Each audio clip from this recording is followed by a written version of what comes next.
Welcome you all for this webinar. This month we have a speaker from Chennai. He's Assistant Professor of Digestive Health Disease, and also he's a visiting consultant at Bilroth Hospitals. He'll be giving us a talk on update on management of chronic idiopathic constipation. Over to Dr. Arun. Sir, proceed, sir. Thank you, Kumaragurun sir, for a reasonable brief introduction. And I would like to thank all the organizers, sir, from Trichy Society. And this is my first talk in Trichy Society, who gave me an opportunity to be here in this forum. Even during this terrible pandemic, which is you're busy in spite of your busy schedule, and you have been taking some of your reasonable time to discuss something about what's happening in the field of constipation in our gastroenterology. So my primary intention, if you want to discuss something about constipation, it's one of the most constipating area to discuss, as we all know, even for the practicing gastroenterologists, even for the physicians or surgeons who are tackling a patient with constipation. It's very difficult entity most of the time to deal and to tackle, because the patient will be going for frequent shopping, frequent doctor shopping, and followed by, once a patient's symptoms is not being improving, followed by the scenario gets worsening for over a period of months, or 1 month or 2 months or 3 months, followed by the patient is being referring to us to the gastroenterologist. Even with that, we'll be thinking about what is the primary pathology which is being happening in the constipation. Is there any organic etiology, or is there any functional event to assess whether the patient is progressing for constipation? And based upon that, we need to identify whether the patient is having any alarming or non-alarming factors. Based upon that, we need to decide the treatment, whether the treatment is going to respond or not, whether we are going to adhere, whether the patient is adhering to the treatment or not, whether we are following up the patients. So many issues are being rising up in the mind in managing a patient with chronic constipation. That's why it's one of the most difficult entities, one of the most challenging entities to treat in the field of gastroenterology. And today our agenda to discuss also, our primary intention for us to discuss something about what is the basic definition for constipation. How will you classify, before winding up the session, how will you classify and how will you approach a patient? What are the primary investigations and secondary investigations will you do in managing a patient's constipation? And what are the recent updates in the investigations? And how will you manage a patient with constipation? That's the main intention for me to discuss right now with you all. See, if you're going to look into this, in this PPT, so it's frequently encountered in our clinical practice. It's going to impact our health, impair our health, and means definitely is going to impact the social and social segment, and quality of life is going to be affected if this patient is going to have chronic constipation for a longer duration of time. So there are multiple definitions being used. Many societies has come, Rome 1, 2, 3, 4, and Rome 4 from 2016 has came out with the definition for functional constipation. And if you want to describe the patient with constipation, the basic symptomatology is mainly based upon whether the patient is having hard stools or whether the patient is having excessive straining or bloating. On the main definition for that, the patient will be having infrequent bowel movements, which is less than 3 bowel movements. As we all know, when you're talking about constipation, you should know what's happening in India, what's happening in western part of Western countries. In India, the normal stool habit will be around 14 times per week. I mean, in a week, it will be around 14 times. So it should be around less than 3 bowel movements per week to consider the patient for constipation. And moreover, if you want to describe the patient with constipation, we need to take the stool weight into account, because as per the 250 grams of stool is not considered in India, because due to increased fiber diet and due to our pattern of diet, our stool weight will be approximately around 311 grams. That as per the Professor Ghosh's guidelines, which has been mentioned in the recent Indian consensus statement. So why I'm saying all those things, if the patient is having use of digital maneuvers, we always think about the dysfunction and functional defecation disorders like a dyssynergic and other syndromes, whether it's been happening or not. That's the main intention for us to discuss right now. So usually the presentation will be around excessive straining will be in more than 50% of the patients will be, and inability to have a bowel movement will be around 30%, and hard stools will be around 40% of the patients will be presenting. This is as per the ACG guidelines. So if you are going to look into this statement, the abdominal pain as well as bloating is the most common presentation to identify a patient with chronic idiopathic constipation. And one more thing I want to discuss, always a chronic idiopathic constipation will always go coexist with I mean, there will be overlapping with IBS-C also. So if IBS-C and chronic idiopathic constipation, if it is there, always the patient will be having presentation with abdominal pain and bloating. So abdominal pain is very characteristic of IBS, but even then in functional constipation also abdominal pain can happen. Always you should not think that in functional constipation abdominal pain will not be there. So the possibility is slightly low, but the persistence of abdominal pain, the onset of stool change, the frequency of stool change, everything to be considered as per the Rome statement to diagnose a patient with irritable bowel syndrome type C. So this is the Rome classification, what have been taken into an account.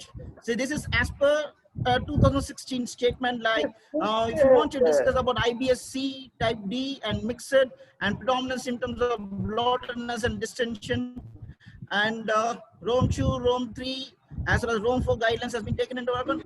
What is there in Rome 4 guidelines? If you want to look into that, there is a classical definition which has been coined by that.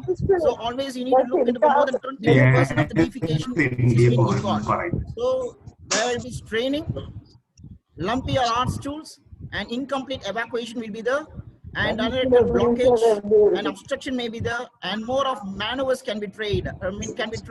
In more than 25% of the patients, and fewer than 3 spontaneous bowel movements per week.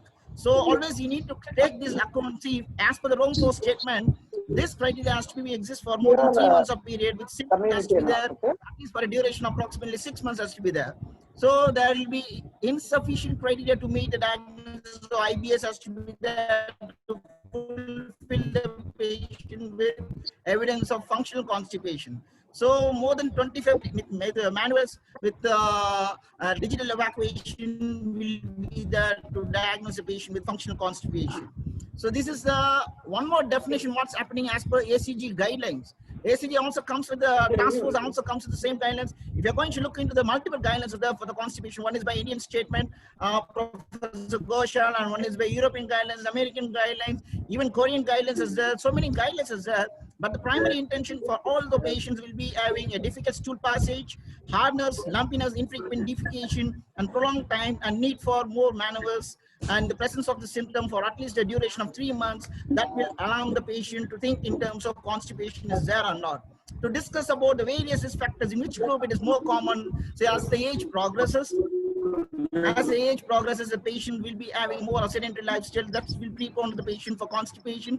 Female gender, as you all know, the female gender will be more vulnerable to obstetric pathology, some vaginal and narrowing of the anorectal angle. So many issues are there to think about. Female gender is more vulnerable to affect because of constipation.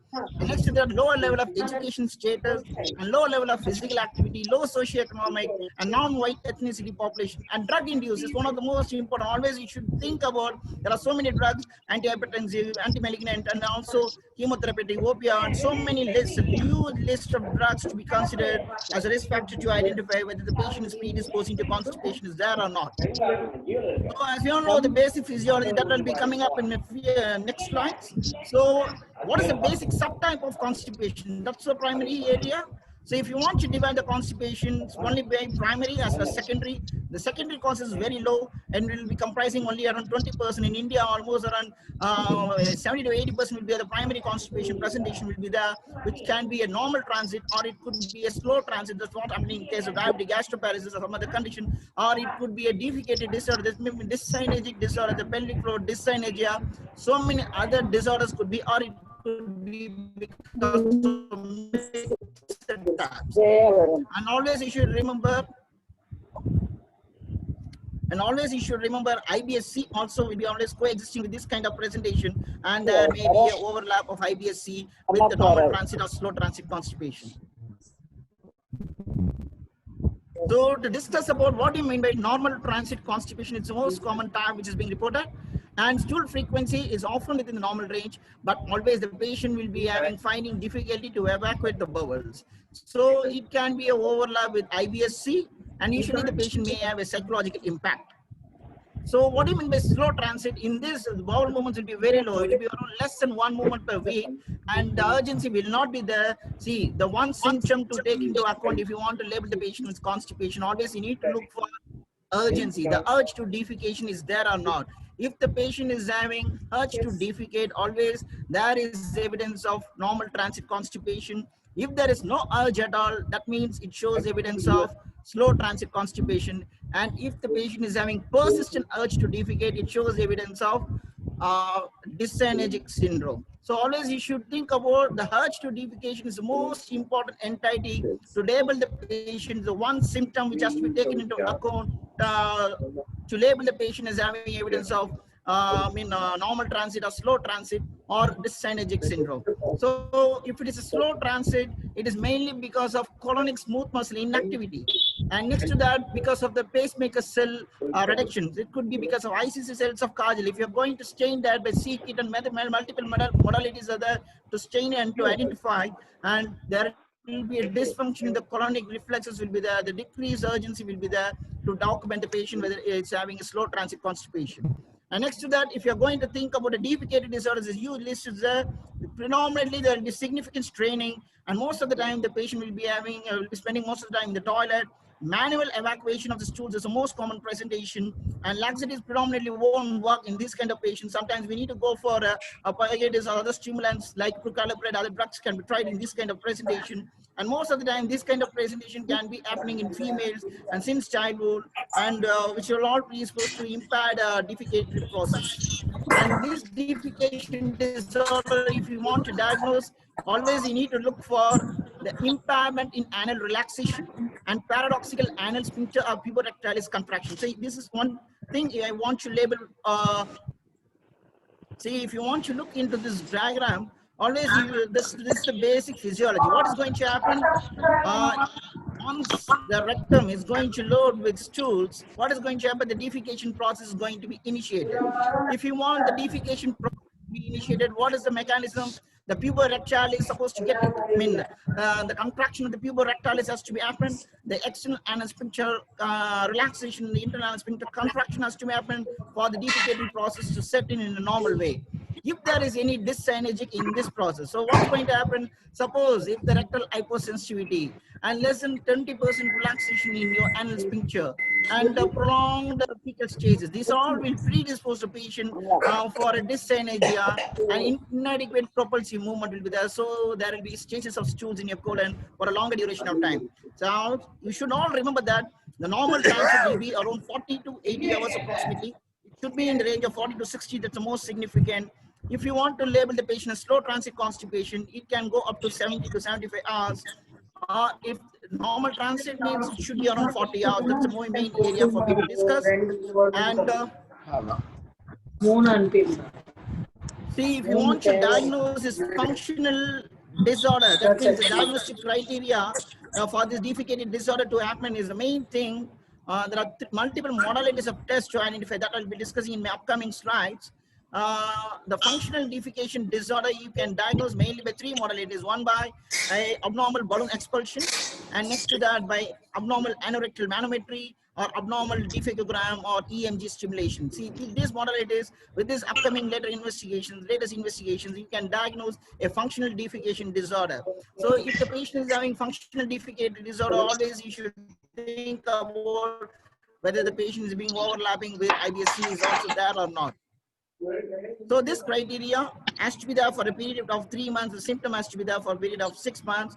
So this is a basic thing to be taken into account before labeling the patient as a primary or secondary causes of constipation.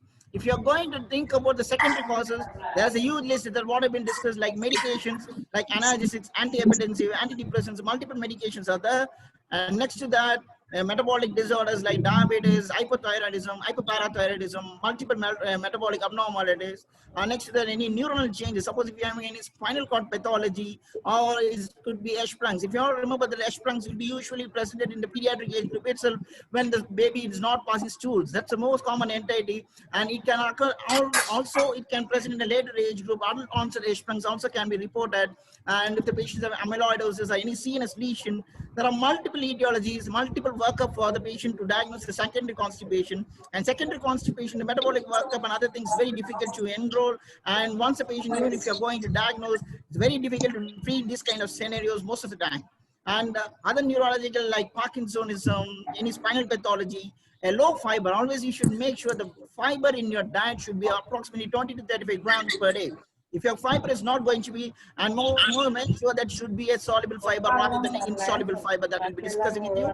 And if you are going to have a low fiber, high protein diet, any mass which is going to any colorectal pathology, any mass lesion, or if the patient having coexisting solitary rectal or rectociliary prolapse or intersusception, which is happening, these are all will predispose to for the secondary causes of constipation. Also, a pseudo obstruction also can be worsening in a patient like this.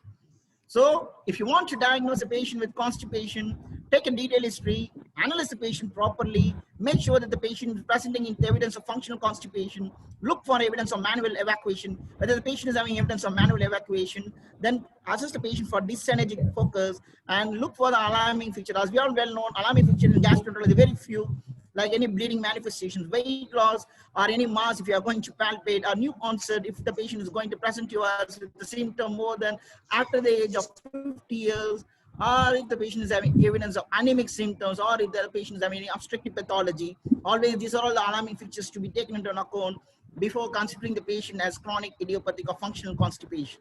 So detailed history, we need to look for the over-the-counter medications, how frequent the symptoms persisting, whether you are straining, how much of time you are spent in your toilet, and stool shape and consistency. That is most of the time will be taken into account. The Bristol stool chart that I'll be discussing with you. And what is the posture you are going to take, what is the maneuver you're going to unlock it within yourself, and next to that, whether the process of evacuation is complete or incomplete, whether you're going to use laxatives or not, and always you should exclude the secondary causes. See, this is the guidelines. What in Bristol stool charting is the most important for you to label the patient as constipation. So Bristol stool charting, how will you do? See, in India, what they be telling, if you want to label the patient as constipation, it will be fulfilling the criteria type 1, 2, and 3. So in Western countries, we can take 1 and 2 for labeling the patient as constipation, but in India, 1, 2, and 3 can be taken into account for labeling the patient as constipation. And if you want to label the patient's diarrhea, irritable, diarrhea, when we need to take type 6 and 7. This is by the Bristol stool charting, which is being used for more than 2 decades to diagnose a patient whether the patient is having constipatory or diarrhea pathology, which is happening. So the approach based upon the clinical alarming symptom that what I've been discussed with you, look for evidence of anemia, any bleeding or prolapse, vomiting, new onset of stool change, any stool caliber worsening, fever or mass, any alarming symptoms. If it is look for that and take a proper history to analyze the symptoms. And the most important thing, the diet history, what is the amount of fiber, whether the patient is skipping the breakfast or any other things which is happening, and whether the patient, if she is a female, look for any evidence of obstetric trauma, obstetric pathology, or neurological disorders, or drug history, everything to be taken into account before labeling the patient as constipation. So one simple sign is urge to defecate, and one simple examination next to that is always a digital rectal examination. So digital rectal DRE is the most important thing, equivalent to high resolution manometry. There are multiple studies have been proven the sensitivity is almost equivalent to that. So DRE, without DRE, you should not proceed as per the Manish et al. He has been diagnosed with multiple patients, DRE examination. He has been diagnosed with multiple conditions. The patient presents to you with GI bleeding. So always DRE is the most important to diagnose. So this is what they've been shown in the as per the ACG guidelines. What they've mentioned, the DRE has been compared with the high resolution manometry in patients with chronic constipation and fecal incontinence. What they've been doing in that? So if the DRE is going to be the dyssynergy and other complications can be analyzed, and fecal incontinence can be diagnosed, and other thing whether the squeeze pressure, internal pressure, everything can be analyzed. And how will you do the digital rectal examination? That I'll be discussing with you. Always, when you're planning for a digital examination, always time permits, you can put a stool diary.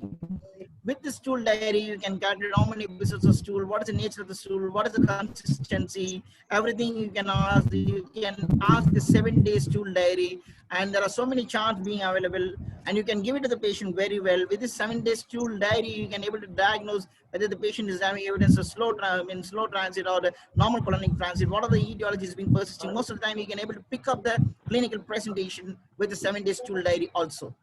So this briefly about a case scenario. How will you approach in patient? This is a old female, around 35-year-old female, who present towards constipation for more than 3 to 4 years, and now she is having multiple medical routine investigation, advice, everything has been normal. How will you investigate this patient? How will you proceed this patient for further management?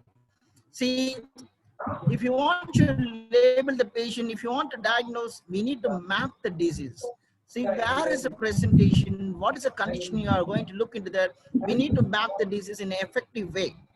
So always, if you want to mapping the disease, we need to see whether the patient is having slow transit or, dyssynergic syndrome or a normal transit. So if the patient is having evidence of slow transit, we need to do the workup for colon transit, colonic transit, or a colonic manometry. So many other investigations are there. Or if you want to look for evidence of dyssynergia, as I discussed with you, balloon expulsion, rectal sensation, anorectal manometry. So many investigations are there to diagnose the patient with evidence of functional constipation or dyssynergia, whether it is there or not.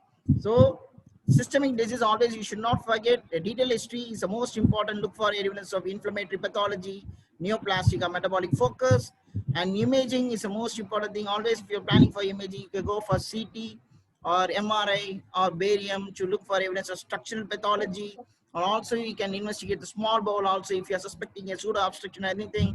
Endoscopy, there are certain criteria for colonoscopy for the patient as per ASGA guidelines that I'll be discussing with you all in my upcoming slides. So how will you measure this first investigation, this colonic transit time? This is the most important for a neurogastroenterologist. This is a bit Professor Uday Ghosh also has made a statement in that. And next to that, American Society of Gastro and Neurogastroenterology has come out the 3 major entity to assess a colonic transit. One is by the radio opaque marker, and next one is by wire. So what is this radio opaque marker? So how will you do this test? So how will you do this radio opaque marker? Thank you, mute please. So how will you do this radio opaque marker? So if you want to do this, we need to make the patient to ingest some plastic beads or rings and ask the patient to look for how much of radio opaque, if it is marker, if it is going to be there. And as per the newer guidelines, what they've been assessed, so you need to look for the evidence of marker to pass away into the colon. We need to do the test. We need to do a serial radiography at around first hour, and for you make around 30 markers as per the latest Indian guidelines. What have been mentioned. If it is going to be more than 30 markers at around 36 hours, or if there is around 14 markers at around 60 hours, there is high pointer for evidence of any colonic transit pathology which is there or not. So always, if the retention of more than 5 markers is always abnormal, so you need to take into that. So if you want to look for the colonic dyssynergia or any pathology, radio by colonic transit time to document evidence of slow transit constipation is the most important test to diagnose. This is what I will do a colonic transit study. So we need to look for the radio opaque markers and following ingestion of that. So this is nothing but the wireless motility capsule test. So what is the next investigation? Can we analyze this? WMC, what you do is you can use a single-use capsule in which the 26 to 27 millimeter of size, we can use a single-use capsule. You can take followed by, we can analyze the flow, how it's going to happen. And through a radio transmitter, you can able to receive that. And if this is through the transmitter, through the pressure sensor, we need to record the temperature, the pH, and everything can be documented. So if you want to do the WMC capsule test, it can assess a regional, as I discussed with you, gastric, small bowel, and colonic, everything can be assessed, and you can able to document the normal colonic transit should be less than 15 hours, and if it is a whole gut transit, in that the whole gut transit time should be less than 73 hours, as to be labeled the patient whether the patient is having normal transit is there or not. This is a brief outline about how it is happening about the wireless capsule. In this, You can able to measure the temperature, pH, as well as the pressure. Everything can be documented for the patient who is having a normal transit, evidence of normal colonic transit. So if you are looking for the wireless motility capsule, it's one-stop shop for diagnosis of GI motility disorder. Is very important to diagnose as per multiple authors, and Professor Saad et al. Has been diagnosed with that. And next to that, what is the role of scintigraphy? See, constipation, but how many patients we are going to use? What is the expense? Whether it is possible to do in all the patients? These are all still a questionable issue to be discussed. So, colonic transit scintigraphy, you can using a gamma camera, you can record the flow using a technician egg sandwich or something. If they activated chocolate, everything after consumption, we can record the flow of colonic transit scintigraphy, and the mean colonic transit can be assessed, and the geometric center of the transit can be assessed with this colon transit scintigraphy. If you are going to look into that, a 24-hour colonic transit should be less than 1.7 to consider this as a slow transit constipation. So this is what the outline of the colonic transit scintigraphy. If you are going to look the normal and colonic inertia or functional obstruction, see if you are going to look for the colonic inertia, the movement, the contrast, the technetium flow will not be there at all. It is being in a static, and functional outlet obstruction is predominantly the rectosigmoid if it is going to be obstructed. And next to that is a generalized slow transit means throughout the area, the diffuse pattern of colonic retention if it is going to be there for more than a period of 72 hours. With this, we can able to diagnose a patient whether the patient is having evidence of slow transit or the constipation pathology is there or not. So this is how we can localize a geometric center using a colonic transit pathology. So in the second graph, if we are going to look into that, there will be abnormal low values for isotope meal at around 24 to 48 hours. You can able to easily document in that. So the radiation exposure for all these conditions, radiopaque markers, colonic scintigraphy, the wireless capsule, everything, the radiation exposure is there, but wireless capsule is slightly low when compared to that, but the patient tolerance for all the procedures is reasonably okay, and expenses regarding the radiopaque marker is comparatively okay when reasonably cheaper when compared to colonic scintigraphy and wireless motility capsule as per Rao statement, neurocapsule and motility studies. This is various tests to assess the physiology of defecation, whether the defecation process is there or not, whether you're having any dysfunctional dyssynergia is present or not. How to explain that? We can do a imaging by defecography. Defecography we can do either by a barium defecography or by MR defecogram. So barium and MR are equally potent, but still now MR is being more considered nowadays. But barium doesn't mean that still it's not more inferior when compared to MR.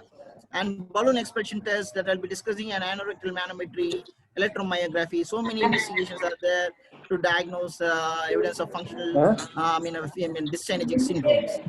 So defecography, if you're going to look into that. So conventional defecography as having a reasonable role in the well documented to diagnose rectocele, rectal intersusception, enterocele, and many sigmoid diverticula, and many conditions you can able to diagnose. This is secondary pathology. We can able to identify whether there is any defecographic abnormalities that we can able to recognize, and also MR defecogram also can be considered. So this is about defecogram, and next to that, this is a severe rectal descent. How can you able to see in this the defecating? If you are going to look into the third diagram, see you can able to identify the severe defecating rectal descent is there, and with that also the pelvic floor weakness. See, you can see the rectum, sigmoid colon sagging is there in the pelvic floor weakness, and next to that. This is a sigmoid diverticula in the post-evacuation phase. We can able to identify whether the patient is having sigmoid diverticula is there or not. So there are so many things which you can able to diagnose through a defecography. Also MR, also barium can be considered. But some cons, if you are going to think about the radiation exposure, definitely it's a and poor agreement, but it will be useful to provide multiple information that are what I've been discussed with you, like intersusception or rectocele. MR defecogram, here's the same thing. If you want to discuss about the MR defecogram, we need to measure the anorectal angle, junction, everything can be analyzed in a proper way, and the pubococcygeal line can be assessed, the entire thing can be assessed very easily using MR defecogram. It's more of radiological thing, nothing much to discuss in that. And next to that, anorectal manometry is one of the most important entity. If you want to diagnose Hirschsprung disease or dyssynergic syndrome, anorectal manometry can be used in account to think about that. And see, if you want to see the three main entities to be thinking that is, one is rectoanal inhibitory reflex. If the rectoanal inhibitory reflex, if it is going to be absent, that indicates the patient is having Hirschsprung disease. And next to the rectal sensation can be assessed, and ability of the anal sphincter to relax during straining. So these are all the various things you can analyze through the anorectal manometry. Anorectal manometry documentation, the resting and the maximum squeeze pressure of your anal sphincter is the most important entity to diagnose whether you're having any dyssynergy or any of the complications is there or not, or whether the patient is having Hirschsprung disease is there or not. So in this, but how many patients we are going to use? There is the one test which is being very conclusive for diagnosing a patient with constipation has not been proven. There are multiple tests, even you see, as per the research statement also, what they've been given, with one single test, you couldn't able to label the patient as evidence of this or evidence of overlap or evidence of dyssynergia. You couldn't able to confirm. If this is abnormal, doesn't mean that the patient is having everything is abnormal. It could be because of coexisting other pathology also to be considered. And dyssynergic defecation, if you want to label, there are 4 parameters to be taken into account very strongly. Type 1, 2, 3, and 4, mainly by rectal push as well as the sphincter contraction, whether it is there or not. So based upon that, the dyssynergic defecation, everything can be categorized by the anorectal manometry. And next to that, the balloon expulsion test, which is one of the very interesting, very simple bedside test. What we can do, we can put the patient in the left lateral position. And so what we can do, we can, through a plastic catheter, we can insert 50 ml of warm water. 50 ml of warm water or saline can be injected, and we can able to see whether the patient may evacuate the balloon within a period of around 1 minute, which means the expulsion test has been normal. Whether the patient couldn't able to do that more than 2 minutes, if it's going to happen, which means it's going to be abnormal. So there is high sensitivity. High specificity will be there for this test, and the sensitivity will be low, around approximately 50% for the balloon expulsion. But it is not much of money, and it's very easy. The bedside assessment can be used to diagnose whether the patient is having defecated disorder is there or not. So this is how they've been diagnosed a patient. For 100 patients, they have been done a balloon evacuation test, and so many other things can be tried. And they're all this is what, as per the statement from Harrington et al., what they've been stated, that there is no one diagnostic entity to diagnose a patient with chronic constipation. And always you need to think about multiple events to label the patient as constipation. And see, endosonogram also can be used before coming to the management. And endosonography also having a role in assessing the sphincter size, the thickness, whether there is any evidence of mass or something. So many things are there to discuss about the management of the approach, the lab investigation, the clinical investigation. How will you proceed the patient with evidence of functional constipation, the dimension, the relaxation, everything can be analyzed through the endosonography also. And with this, how will you manage a patient? Always, since the patient constipation not improving, you need to analyze the patient properly. You need to document the proper history and initiate the first line of treatment. Always, the first line of treatment should be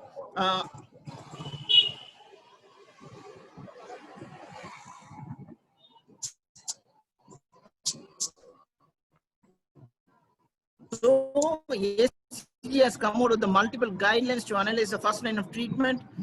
So we need to label the patient as having evidence of non-patient is having IBS-C. Always you should remember that IBS-C will always overlap with functional constipation, but predominant symptom of IBS-C will be, there will be onset of frequencies and form and change in stool pattern will be there. The predominance of worsening of abdominal pain will be more characteristic in IBS-C rather than in patient with functional constipation, and multiple modalities of tests, and this can be there. And always you initiate the patient. So before starting about the discussion about management, so what are the indications for the patient?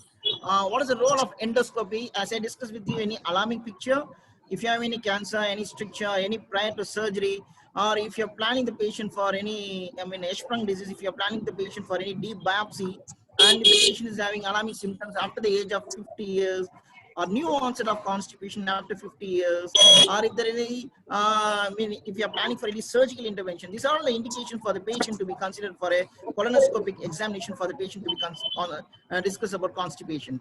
Always you should remember constipation is more of a clinical diagnosis rather than making a lab test to diagnose. Lab test is only a will be used in around 10 to 20% of the population to aid in the diagnosis. Most of the time, a functional constipation doesn't require much of investigations.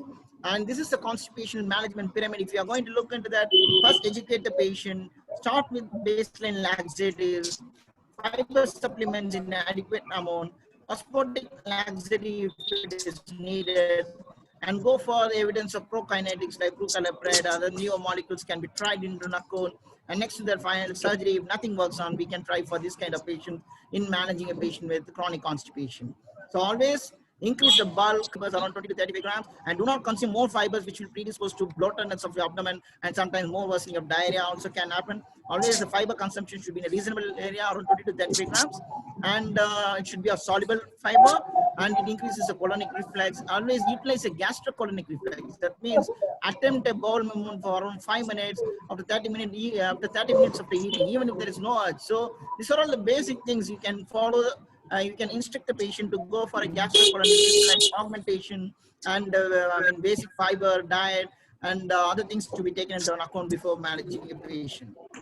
So these are all a huge list of drugs for laxatives. As we all well know, right from day one of life, we have been thinking about the huge list, and plenty of shopping, plenty of medications can.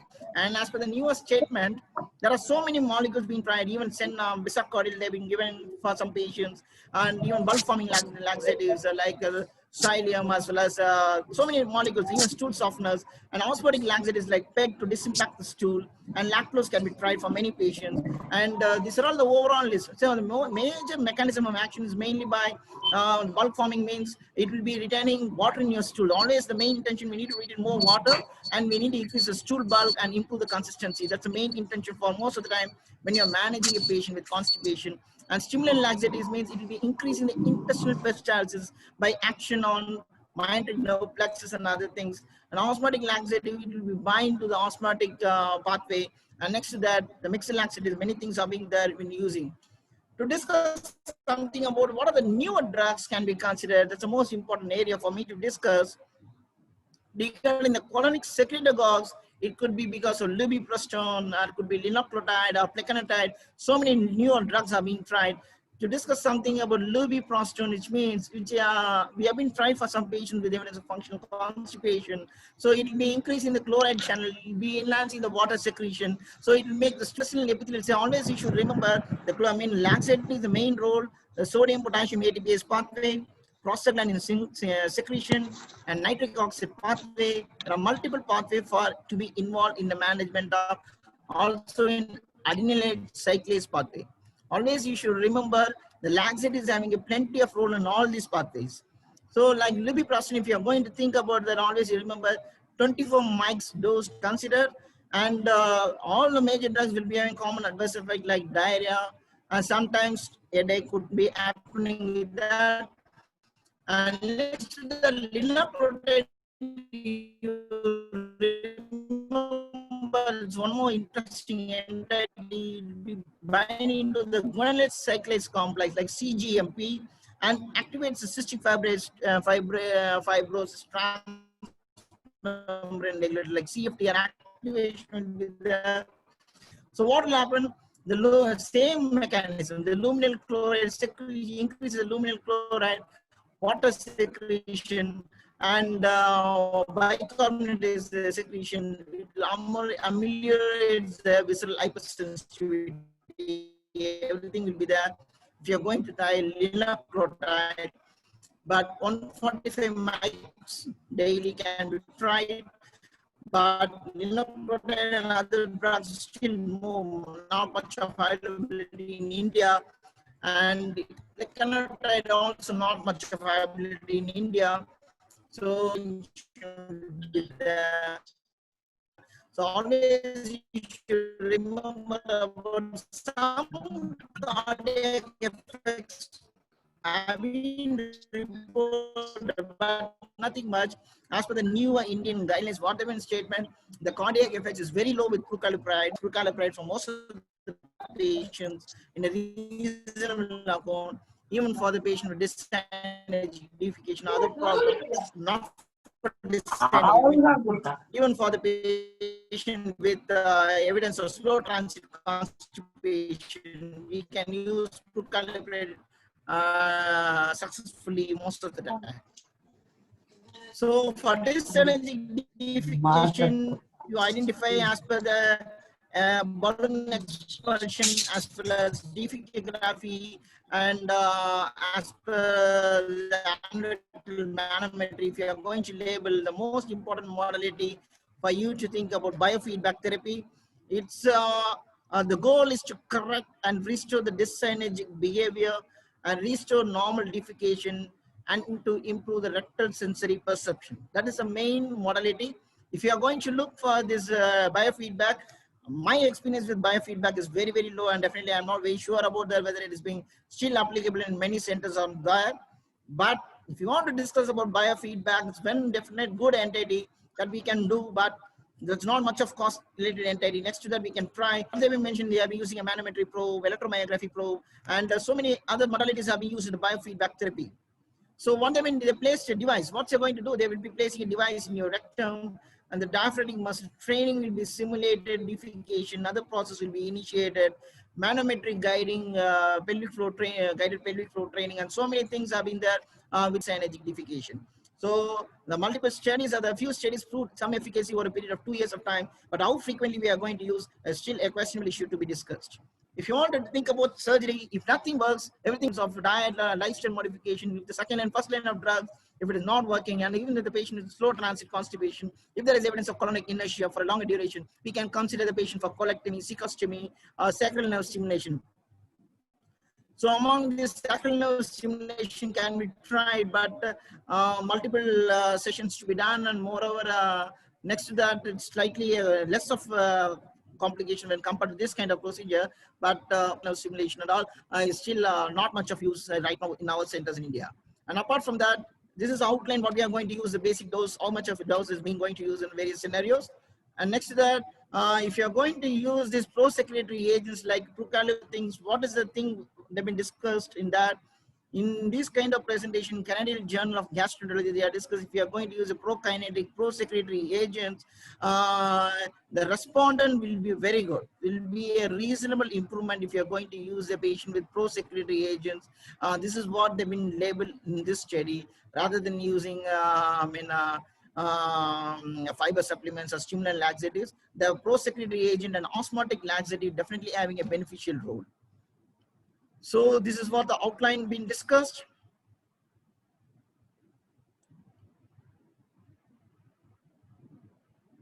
And before concluding, one important entity, FMT, can be tried or not. See, FMT, as we all know, that fecal microbiota transplant can be tried in multiple centers. Even ILBS can be tried in patients with alcoholic hepatitis and other conditions. But fecal microbiota transplant can be used in case of irritable bowel syndrome type diarrhea. Diarrhea can be tried, and more of IBS-C. The studies are very, very less, but still some centers have been trying FMT in case of C. For 6 days of FMT therapy, oral or rectal route can be tried, but the efficacy, and because the data are not much available, and we have been trying only for a short duration of patients, a short duration of time, and moreover, the studies are not been confirmed to diagnose that the FMT is still more validated in managing a patient with chronic constipation.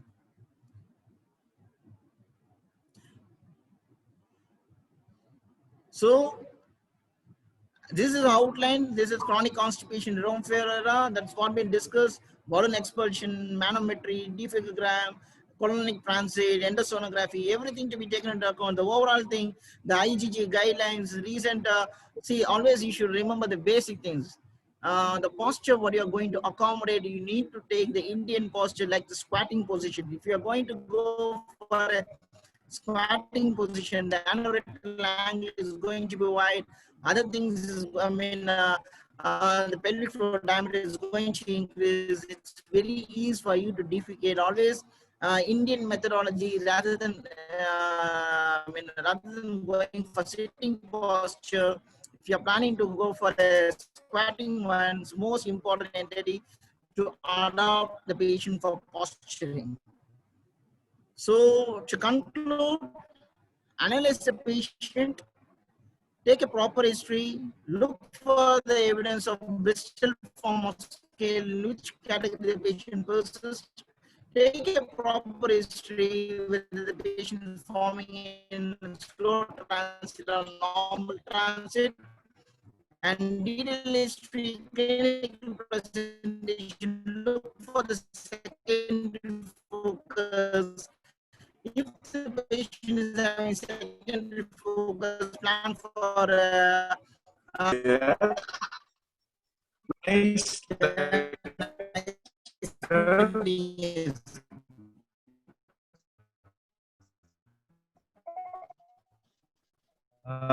Really enjoyed this, but one kind suggestion, sir. Whatever the Zoom meeting you are going to conduct, let the host unmute all the persons, sir. It is very difficult because some background noises are always coming to each. Sure. Concentrate. Let the host unmute uniformly. Now also see the sound is going on. Yes. This sound was coming throughout your lecture. You are telling very valuable points. We couldn't pack it. Why the organizers can organize, Leah, they can unmute uniformly. Sure. Only during the question session they can open it. Sure. That is a kind thing and a very nice thing you told. How about the experience of the procaliprate, sir?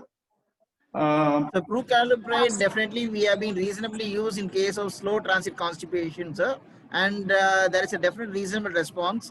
But most of the studies, what they've been told about, the most side effects are very less.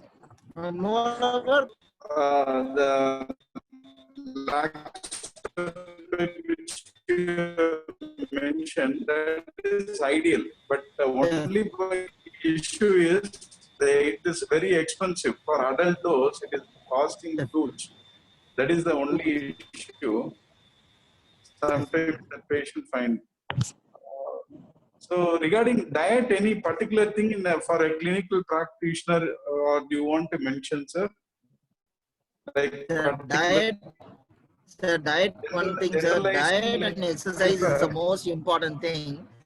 But what they are telling about exercise is meant to control your obesity and other factors. If you are overweight, if you are having thyroid related complication, you may have a constipation and other things.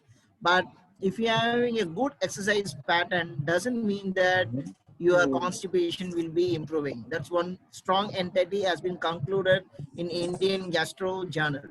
And next to that, if the patient is having a fiber intake, it should be a more soluble fiber in the form of approximately around 20 to 35 grams. Like you guys know, the multiple fibers like bran, psyllium, many things are there. And make sure it should not be based upon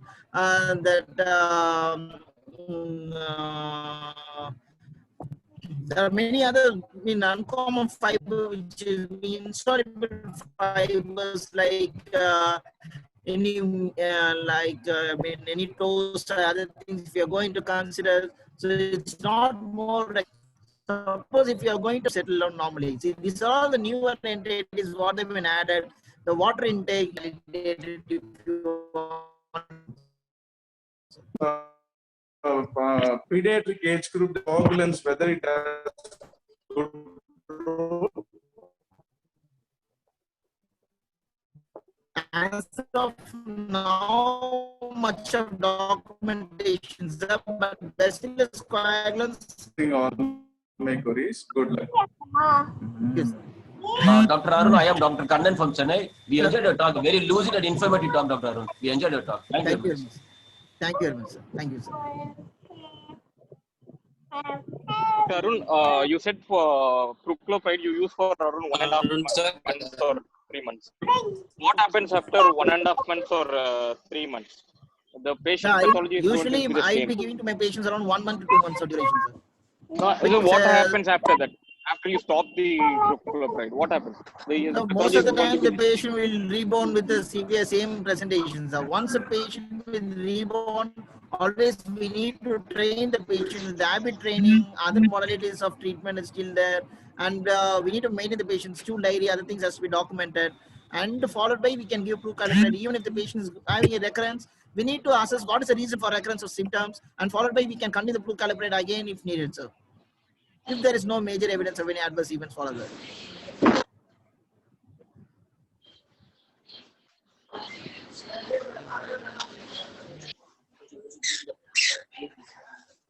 President Velmurugan.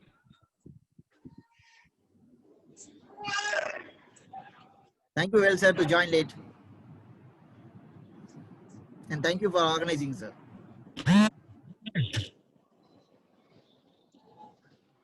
Well, sir, you will have to unmute your microphone. Yeah, sorry. First of all, I would like to thank Arun. It's a very nice presentation. I mean, I'm a surgeon, but still I could understand a little bit of it. So certainly it will be very useful for us. We get a lot of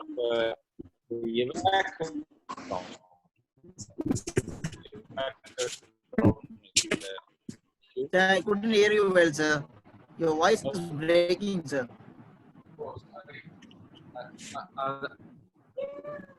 I think it's a network issue. I'm sorry about that.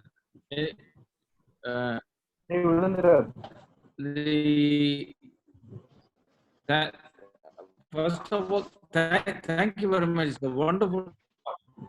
It's a wonderful talk. Can you hear me? No. Yes, All right. yes, sir. Okay, Kumar. Thank